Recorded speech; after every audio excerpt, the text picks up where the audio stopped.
YouTube మిత్రులందరికీ నా ఒక హృదయపూర్వక నమస్కారం అండి. ఈ స్క్రీన్ పైన కనిపిస్తున్న మరుగుమందు దేనికి వాడతారో ఈరోజు మీకు చెప్తానండి. ఈ ఒక మరుగుమందును అనేది భార్యాభర్తలు విడిపోయి ఉన్నా కానీ, లేకపోతే మీ భర్త తాగొచ్చి గొడవలు చేసి డబ్బు నిలవకుండా రోజు అన్నీ అమ్మేసి తాగుతున్న వ్యక్తులకి ఈ ఒక మరుగుమందు పెడితే చాలా తొందరగా మారిపోవడం అనేది జరుగుతుంది. ఇంకా తాగుడు మానేయడం కూడా జరుగుతుంది. ఈ యొక్క మరుగుమందు ఫలితాలు అనేది చాలా గట్టిగా ఉంటుందండి. మీరు వశీకరణం కన్నా ఈ మరుగుమందు ఫలితాలే చాలా బలంగా ఉంటుంది.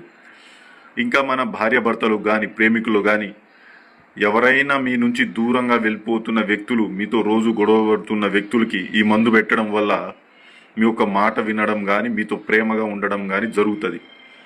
దీన్ని ఎన్ని రోజుల వరకు వాడాలండి అంటే ఒక్కసారి పెడితే సరిపోతుందమ్మా. ఈ మందు అనేది ఒక్కసారి వాడడం అనేది సరిపోతుంది. దీన్ని ఎన్ని రోజుల వరకు నిలువ ఉంచుకోవాలంటే 72 రోజుల వరకు